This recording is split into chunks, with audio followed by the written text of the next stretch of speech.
Afternoon, people. A couple things I want to share with you. A couple thoughts. I'm sure most of you are aware of the current events transpiring or taking place. I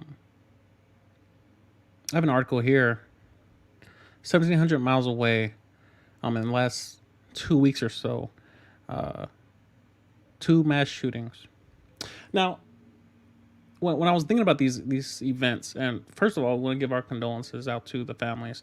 I cannot imagine, and I'm fortunate and blessed in that death has not come truly close to me, as it has a lot of other people. I've seen death next door. I've heard about it. I've seen people close to me experience it, but I've been fortunate enough that my family has not really experienced something like that. Imagine me getting the phone call or the text message that, yo, you lost what's in the name. Like, I don't know.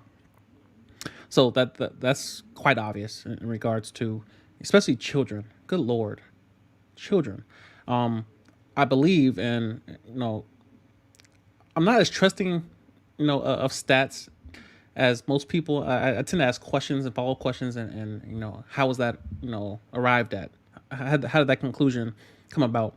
But according to some sources, people are saying that gun violence or gun related deaths have surpassed motor vehicle accidents in terms of leading causes of death for children.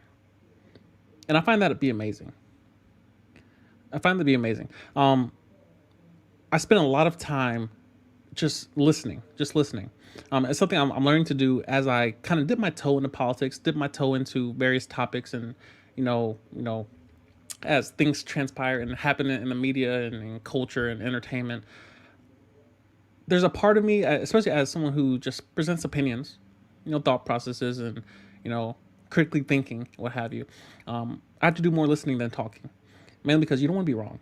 And my goal for this channel is not to be just a commentator, just somebody who just throws an opinion out. No, I enjoy thinking. I enjoy thinking. It's something that I'm good at. And I enjoy the process of just thinking, listening and thinking, learning to speak last. You let everybody else give opinions. And then you think. And the question came to me, is there a way at all to prevent mass shootings permanently? Not reduce them down to once a year, but permanently. Is there a way to do that? I listen to a lot of Reddit videos. People like these robotic voices and what have you. And you just hear people, it reads through Reddit essentially. And one trend I keep hearing is that foreigners, like people just from other countries, people that live in different countries, they're surprised to hear how normalized mass shootings are to Americans. I brought it up to a coworker at work. Just kind of brought up to him like, yo, you hear about that shooting? She's not real big on social media like that. And she did not flinch. She didn't flinch. You're like, oh, another one? Another one? It's become so normal that it's just, death has become a normal event to anyone. Just, oh, this person died. Oh, keep scrolling. The worst thing possible, and I use the word possible, to human beings is that death becomes normal. There's nothing worse for humans than death becoming normal. Where if a human loses their life and we just, so and that's the trend we're heading towards. Is where no one flinches, no one. Another one. It's unfortunate. Where was I? But that's where we're trending towards. I'm not sure how we're supposed to stop them permanently, but we have to at least address the more extreme options. And again, a lot of you listening, I don't know where you fall on the spectrum between the right and the left. I am not that. There is no right category to put me in terms of my political opinions. There is no proper category that exists currently. The closest thing that I might be associated with would probably be libertarian mindset. Meaning, and for those of you who just don't know, the way I define libertarian is as long as you're doing what you want to do and doesn't affect my ability to do what I want to do, you can do whatever you want to do. As long as what you're doing does not affect anyone else's ability to do what they want to do, any other human's ability to do what they want to do, you can do whatever you want to do. The second what you want to do crosses someone else's ability to do what they want to do, and whatever they want to do crosses someone else's ability to do what they want to do, it's too far. It's too much. And so that's kind of where I stand. So none of these streams will ever sound like your favorite your favorite platform. This is not Fox. This is not CNN. It's not Young Turks. I'm not Ben Shapiro. I'm not Anna Roken. I have my own belief systems, and I tend to think about them long term in terms of I'm trying to find something binary, wrong or right.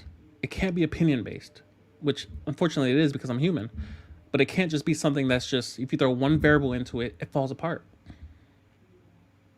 You can't tweak this problem that we have. I believe the count was 19 children, 2 teachers. Even if it's less than that, it's still too much. 1 child is too much. If you asked anyone, what is the acceptable number of children that you would allow? What would their answer be? And of course, this conversation leaks into other conversations, and I tend not to mix conversations. Like I prefer my milk be separate than my water, than my soda, than my liquor. I like everything separate. Occasionally, I might mix my juice and my Henny, but I like all my things separate. That's why that's the issue I have with a lot of these, the conservative group or the right, and you have the left, the liberals, because you're just mixing all your food together. I'm like, I can't seem to enjoy mac and cheese when it's mixed with my sweet potato pie. I like my stuff separate. Give me a topic and let's talk about it. Give me one topic at a time. Don't mix my mac and cheese with my blueberry pie. No, that's unacceptable. The Second Amendment. I hear so many arguments about this, and it's quite confusing in nature. Maybe because you have people on given sides of the aisle who are trying to make an argument for why they deserve. One thing I'm careful of, and something I hate about the military, is we're going to punish the many because of the sins of the few. And it doesn't seem to work because all you do is create bitterness in the many. If I didn't do it, why should I pay for the price of the person who did the crime? Imagine if you got a text message or a phone call and say, somebody in a different state than yours, they just committed a crime. We're coming to pick you up. You're doing 5 to 10 effective immediately because of someone in Montana. We know you're in Florida and we know you're a completely different person, but we have some work for you. You're going to be making license plates for the next 5 to 10 years. Get your affairs in order. We're en route. It doesn't make sense. It doesn't make sense. So when you have situations such as something that most people have the right and should have the right to own, which is a gun or a vehicle or a cell phone or a knife, and you say, hey, there are people committing crimes with knives. We're going to take your knives. I'm like, bro, how am I supposed to eat my steak? They stab somebody? All right, well, I'm trying to eat steak over here. Why are you taking my knife? There's a straw that killed a sea turtle. So we're taking all the plastic straws and giving you paper straws. I'm personally about to start marching for my plastic straws, you understand? Of course, I tend to be a fan of metal straws, but small little tangent. Give me back my plastic straws, bruh. Give them back. I don't understand the concept of taking all the guns because of the sins of the few. And the few is still too many. Don't get me wrong. The few is too many. It's too many. It shouldn't be one. But evil is a concept that you're not going to get rid of as long as you want love to exist. It's unfortunate, but it's the truth. In order to have love, you have to have pain. You have to have loss. You have to have death. If the light's off, that means I will hope that the light can be on one day. Some things are binary. Some things are opposing. They keep balance in this universe. Humans shouldn't eat animals. Well, animals are still going to eat animals. Okay, well, humans shouldn't torture animals. Explain crocodiles, anacondas, lions, hyenas that eat their prey alive. You can't get rid of suffering. It's one of the saddest realities we have as humans on this planet is that we cannot get rid of suffering. And those who are trying to, they've started with the hope, saying, all right, well, there's no God because of suffering. Well, let's assume there is no God. Now what? They're still suffering. So effectively, all you've done is you've removed the hope that people are holding on to. This life is hard. This world is dangerous. This life is hard. This world is dangerous. Those are the defaults. Those are the defaults. Rich people, they have different problems than you. Beautiful people have different problems than ugly people. Men have different problems than women. Atheists have different problems than Christians. We're not going to make a level playing field where everyone experiences the world exactly the same. Someone is sitting in a mansion overlooking the water who hates their life. Someone's in the hood who's enjoying their day. Their day is perfect. Everything is going perfect for them. Someone's in a third world country who wish they could live in the hood just because that hood's in America. And what we're trying to just know, the person with no cell phone, who's never heard of Facebook and TikTok and Instagram and Snapchat, they just want some clean water. You're mad that the transition between your hot water and your cold water is too much. You wish it was more smooth of a transition, that you don't get burned or you don't get chilled. Someone just wants to drink just a little pint of that clean water you have. Back to the original argument. First of all, I'm just going to read a little excerpt of what I believe to be the Second Amendment. All I did was type into Google, Second Amendment. Let's see what it says. The most immediate result I get is a well-regulated militia being necessary to the security of a free state. The right of the people to keep and bear arms shall not be infringed. A lot of the arguments I hear is that we need our own firearms to protect against government tyranny. And I support everyone's right to do so. Unfortunately, I served in the Air Force. I'm not sure anyone has an AR-15, automatic or otherwise, that is going to stop a B-2 bomber, an F-22, an F-35, an A-10, a nuke, just to be hyperbolic. If the government wants something from you, we just experienced this. we just went through this. COVID. We just went through this. Where if somebody wants to tell you, hey, don't leave your house, there's a curfew, don't break it. There's not many of us, or any of us. You're seeing people trying to fight the FBI as far as the Capitol is concerned, trying to hide from the government. How? We have all these government agencies whose job is to prevent what happened in 1941, 1942, Pearl Harbor. We don't want to be surprised ever again. The government has made a point that we don't want to be surprised by anything. And it works in relation to other countries. Unfortunately, it doesn't work within the country. We're still surprised by mass shootings. But then if somebody tries to sneak across the border, nope, got you. I don't know.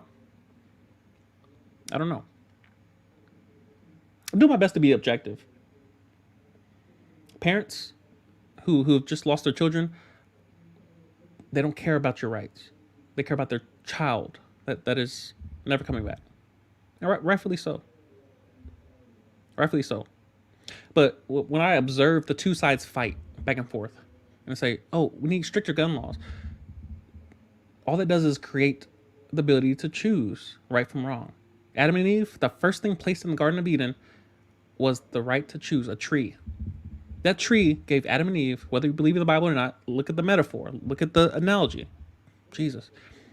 You'll realize that tree gave them free will. It gave them the ability to say, I'm going to follow the rules or I'm not going to. Computers don't have that option. This computer does exactly what I tell it to do when I tell it to do it. It doesn't think for itself. It's programmed. Humans decide whether or not I'm going to do what I'm being told is right from wrong. And that's a question for the atheist listening. How do you tell right from wrong? Does a human decide that? Because that shooter thought he was doing was right. He said, I'm going to do this because my belief system tells me this is right and okay to do. Everyone else is like, no, you're wrong. But all that does is create a binary division of shooting a bunch of people is wrong, shooting a bunch of people is right.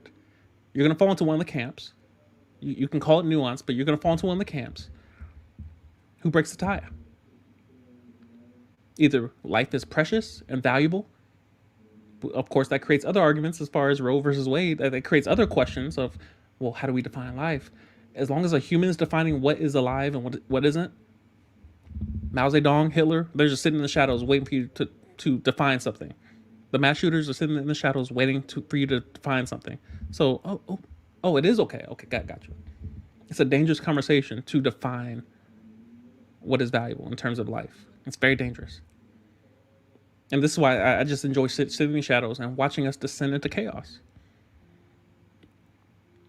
You literally watch people descend us into chaos. You're deciding whether or not my life is valuable. I don't pick sides. It's not up to me. It can't be.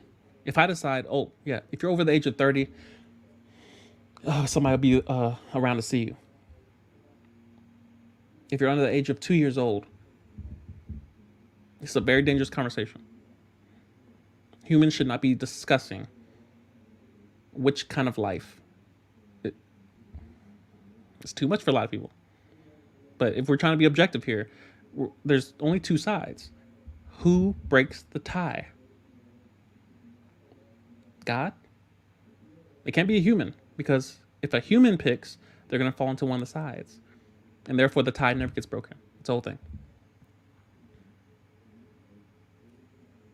So yeah, I don't believe in taking the sins of the few and applying that to everyone.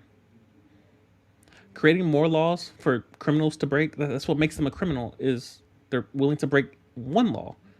So that means if you just make more laws, they're just going to break those too. I'm sure hundreds of gun laws were broken by what that 18-year-old did. Adding one more, that's not gonna bring anyone's child back. I'm leading up to something. It's just a thought of what could be a potential solution to permanently preventing mass shootings in public schools. Not everywhere, because in some states like Texas, you can open concealed carry. I believe the law states you don't need a permit. That's crazy. That's crazy. It's not up to me. I live in Florida anyway. Did you know that since 1982, there have been 100 and I believe 23 public mass shootings? Since 1982, there have been 123 mass shootings. Now, why I picked 1982? It's just, I guess that's when they started keeping that stat. Did you know that 122 of them were men? 3 of them were women. 2 of them were both, or they did together. My question is, why are mass shooters mostly men?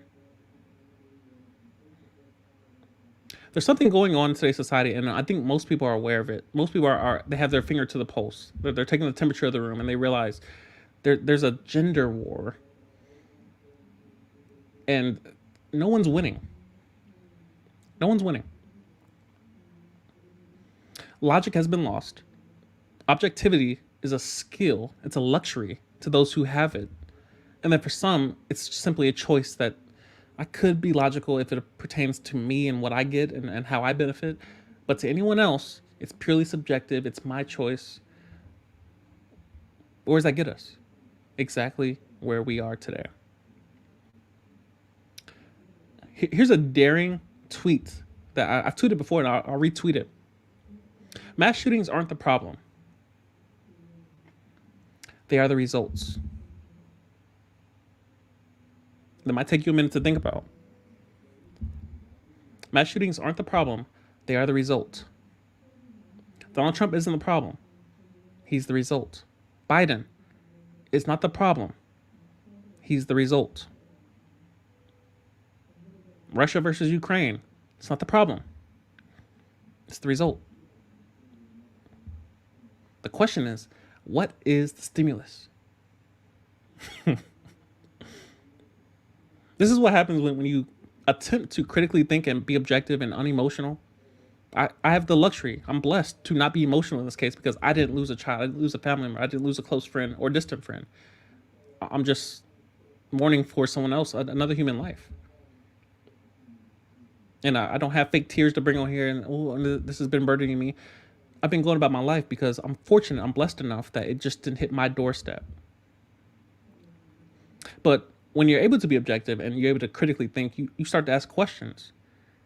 What if what we're witnessing in the world, this gender war, the family divide, men versus women, transgenders versus everyone, don't say gay, all these different wars back and forth of this is right, no, this is right, liberals versus conservatives, right versus left. It's just constant battle. There's no peace.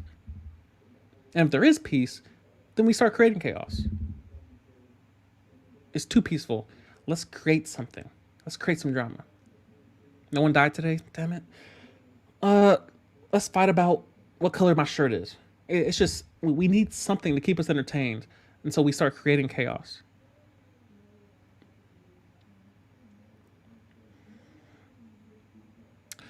The constant talk of male privilege and women have it worse, men have it worse, the Pressure Olympics, black people are oppressed, women are oppressed, Arabs are oppressed. Pick a group, they're oppressed. Where does that take us? Are children oppressed now? People that don't have guns, people that do have guns, are they being oppressed because somebody's trying to take their gun? Or people that don't have guns, people are trying to give them guns, are they oppressed? Where does this take us, bruh? There's an argument to make that any group that you pick can be perceived as oppressed. But where does that take us, bruh? We don't accomplish anything.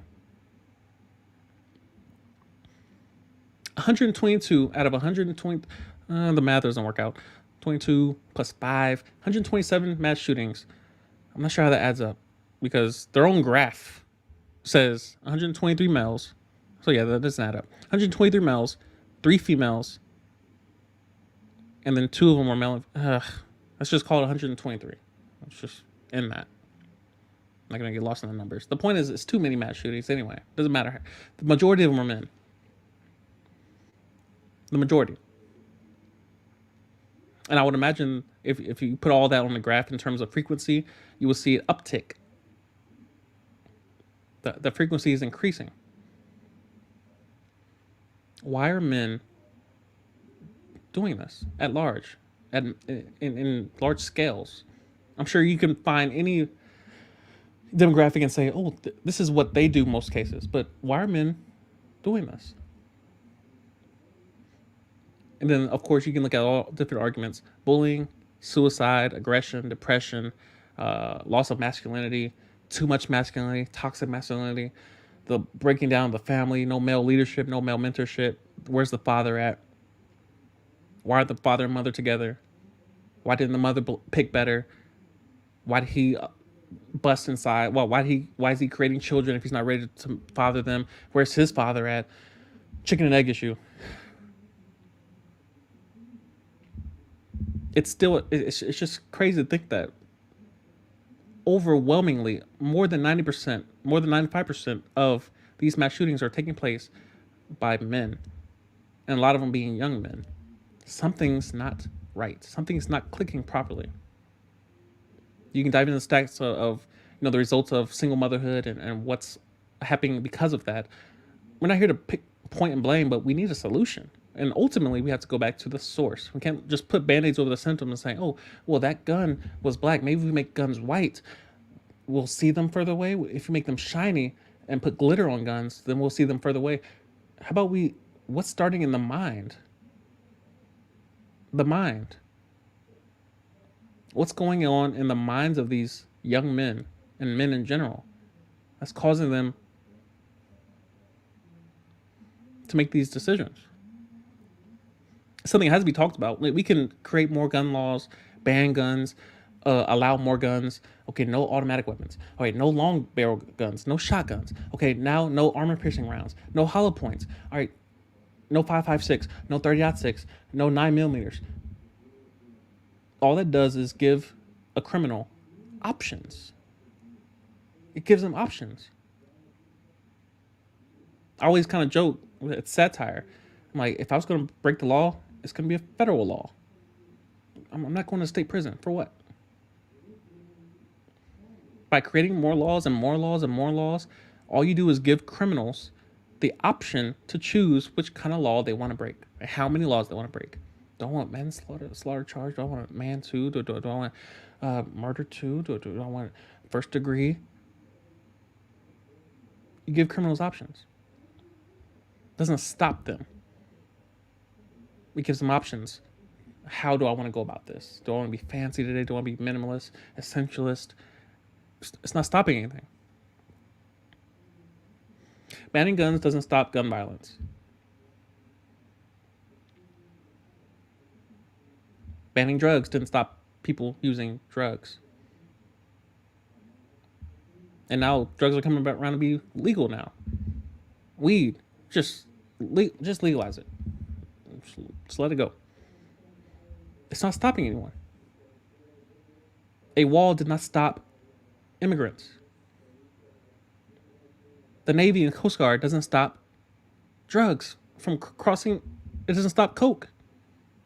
People are still getting high. The U.S. government has not completely wiped out terrorism. It's slowed it down. A great defense cannot completely and permanently stop a great offense, especially when you're battling against the human mind. The human mind is amazing. There's never been a simple object to stop a human mind. The human mind made the object. Therefore, just find a solution. Computers, they're great at what you program them to do, but a human has emotion to pull from. A lot of times you see, battles of countries and you're like, all right, well, we have our rules of engagement. We're not going to use chemical warfare. What if your enemy doesn't have rules? What do you do then? That's kind of the point of criminals and their activity, is that they don't have rules. Therefore, creating rules for them and saying, hey, don't go shooting people. Don't go hurting people. Don't go assaulting people. That's kind of the point, is that they don't have rules. They don't have laws that they abide by. They don't have rules of engagement. They have their own. It's subjective. It's purely based on how they feel in the moment, which is often what a lot of people use for their own morality. In this moment, I feel like this is right. This is okay. That's exactly what the criminals are doing. That's why it doesn't work. It can't be relative. Morality cannot be relative. It can't be based on how you feel today, and then tomorrow it changes, and I think I've evolved my morality to include this rule. I'm gonna take that rule out. I think it's okay to steal because whatever reason I come up with however I rationalize or justify it. It doesn't fix it, bruh.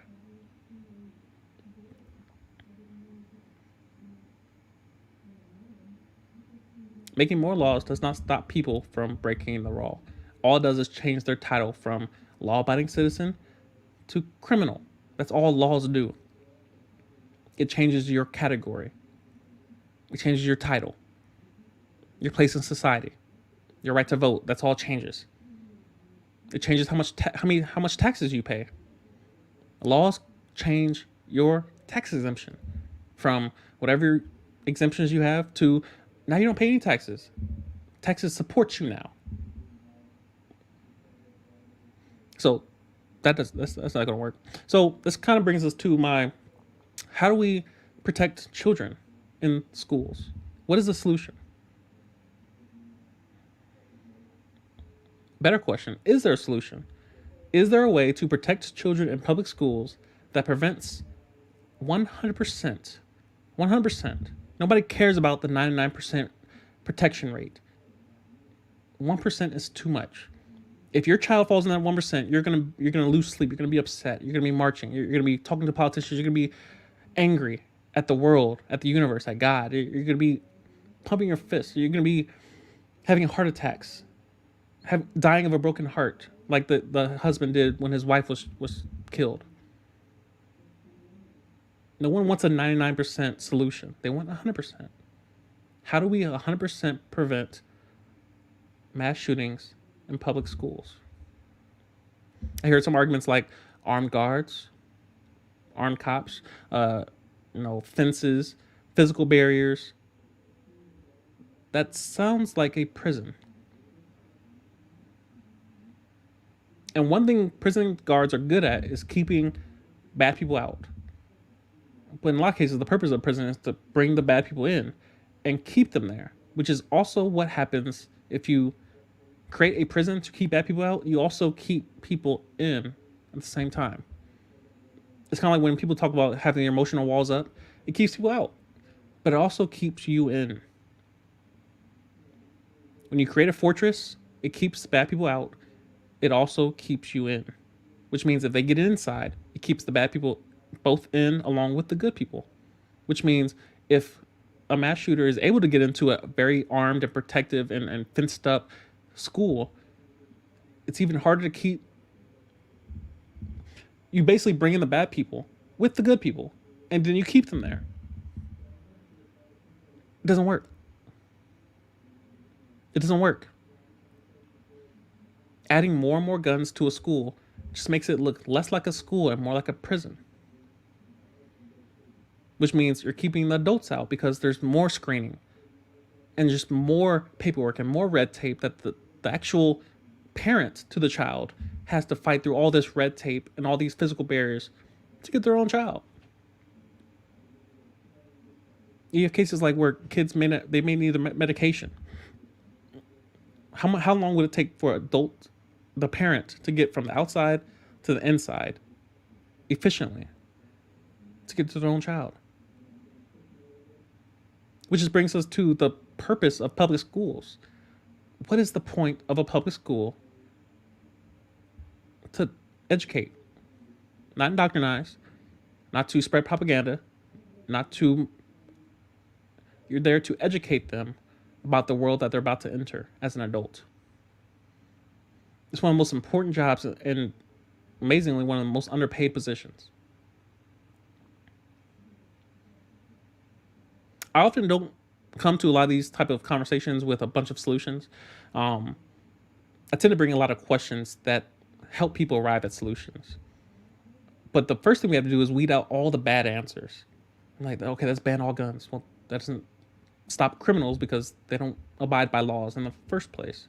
All right, let's arm up the schools and put up fences and electric fences and Cinderella towers with people with more guns and that becomes a prison. And then the focus shifts away from learning to why am I surrounded by guards and fences and I can't even, it's too much. It's too much. The question I came to concluded at is, should we have public schools? Florida instituted what's I guess been most commonly known as the "Don't Say Gay" rule. Will we have to even have that conversation if there were just no public schools? Everyone homeschool or private school, charter schools, Christian schools, Catholic schools. Should there be public schools?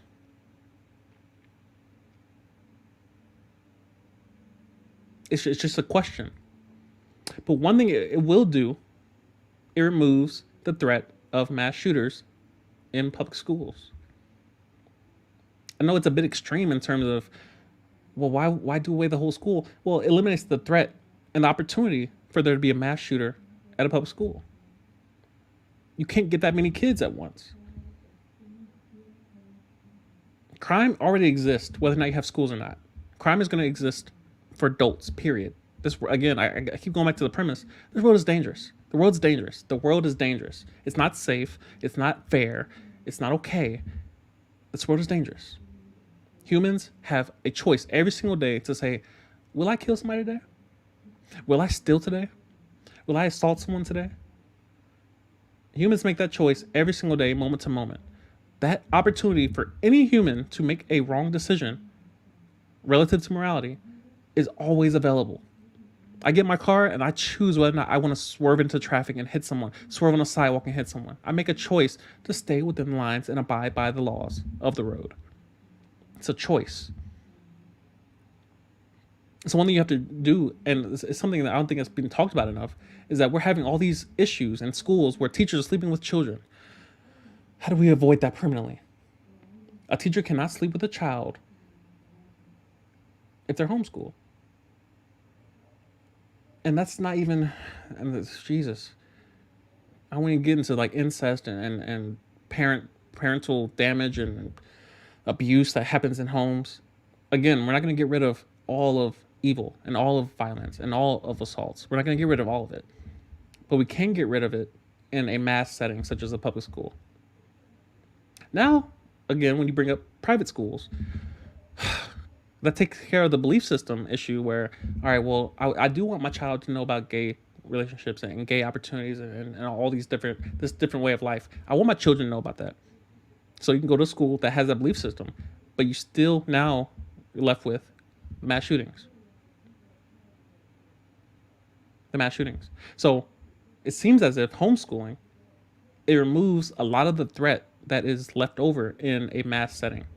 I'm not saying people should just stay in their house, because I've already acknowledged that the world is dangerous. The second you leave your house, the second you wake up every day, you're in danger.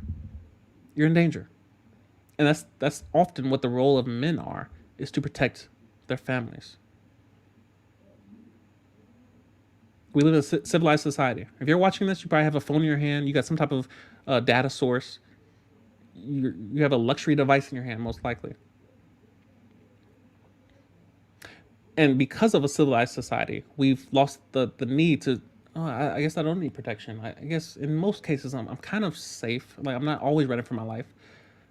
But you don't realize that anyone can flip a switch and say, you know what, I guess I will be a criminal today.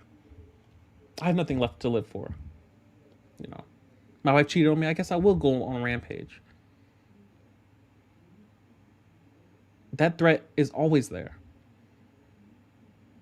And any country, their force, their power starts with the military. There's never been an army of women that is still standing. Where is it? Name me the country that has an army full of women. Mostly women. All women. It does not exist. And if it does, you don't want it to exist. Because any country that just has men will go take over. There's a reason why men and women are different. Because our roles are different. Our responsibilities are different. Our design is different. Our purpose is different. It's unique. It's closely related. We complement each other. We work better together. But again, we're different. I don't want to cuddle with a guard dog. Ever. I don't want to cuddle with a dog that is good at guarding its house. German shepherds, pit bulls. No. Put your ass outside. Bring me a poodle. A little fuzzy. You know, fits in your hand. You fuzzy. But you put it outside, the eagle's gonna grab it. You know, just nobody cares about its bark. We have different roles. Guard dogs and cuddle poodles and what have you, they have different roles. Therefore, they are different. They're designed differently. They look differently. They sound differently. They move differently. They have different benefits, different advantages. I'm sure a guard dog would love to be cuddled up with their owner. I'm like, why does the poodle get to lay on the couch and under the pillow and lay in bed with you next to the baby? and I'm stuck outside in the cold. Y'all different. The poodle can't go outside and just play around and play with bears and play with cougars and just an eagle swipes through and you're not really worried. Yeah, poodles can't go outside. They get snatched up. So yeah, it's a very difficult conversation to have, and I don't think it should be had in just the way it's been had currently, where a lot of people are just kind of just thrown around. Well, let's just ban all guns. That's not gonna work. It hasn't worked up to this point. I think we should take a look at the beginning, the origin. Why are men doing this? What's going on with men? Not in regards to everything. Not everything is a man's fault. I'm one of the huge advocates of stop blaming men for everything. Stop blaming men for everything. There's a level of accountability that men have to take for our actions and our inactions and our areas of influence. 100%. 100%. There's no reason in the world, that out of 123 mass shootings, majority of them are men. Over 100 of them, over 120 of them are men.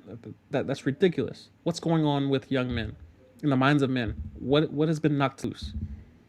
And how do we even begin to address that? Mental health has been neglected and replaced with TikTok, amusement, dopamine overloads. That's where we have arrived at, where we just distract ourselves. Just take medication, just sugar, caffeine. I don't need to sleep for what? Just get extra shot, extra shot, extra shot. And we're looking at the results.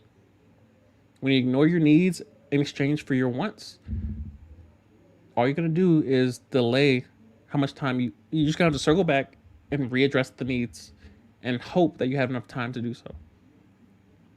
People that party all through their 20s and 30s and they say, all right, well, now I'm in my 40s, now it's time to address these needs. I guess I need a husband or a wife. I guess I need, well, let me try to have kids in my 40, 42, 40. You're welcome to do so. Nobody's going to stop you. Nobody's going to take your consequences.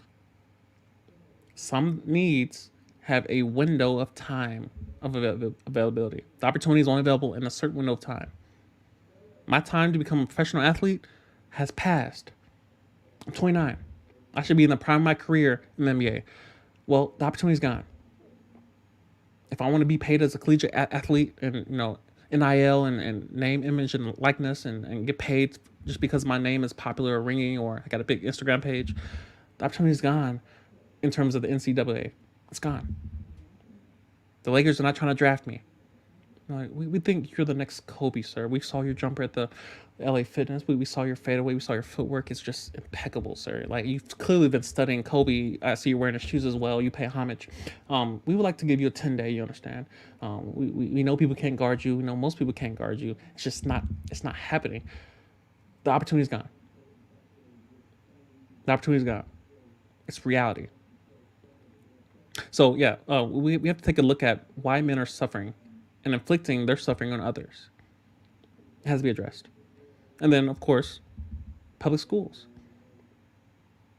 Let's not look at the symptoms and say, let's blame the car for the car accident. Let's look at who was driving the car. Yeah. Both cars. Yeah. Oh, the driver was drunk. Oh, user error. That makes more sense than to blame the car. Every time you see a Tesla on autopilot that runs into something, who was driving the car? Or not driving the car? Let's blame them. Because it's not meant to be on its own. It's supposed to have a human mind behind it.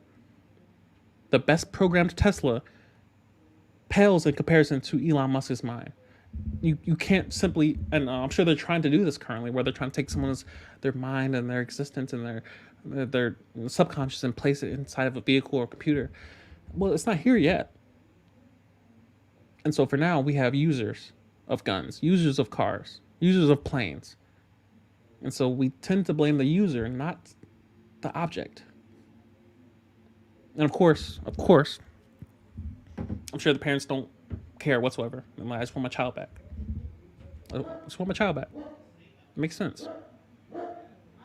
So yeah, it's unfortunate. But again, I stress what you're witnessing today, as you look throughout the world and see trouble and suffering and pain and all these things, they are the results. They are the results, not the problem. They are the results. So, appreciate y'all tuning in, listening to my little soliloquy and what have you. But yeah, this world's very dangerous. It's unfortunate. 19 children. No, that can't be it. Two teachers. Their job is not to look over their shoulder and wonder who's going to sneak in the back door. Guns have their place. Guns have their place. You benefit from guns just like your life can be impacted negatively by a gun. We can't blame an inanimate object and say, well, the desk is why I have a splinter. It's probably going to be you. You're probably to blame for the splinter more than the tree or the wood or whoever made it's a whole thing. But yeah, appreciate y'all tuning in. I'll see y'all next video. Say what's good to your boy.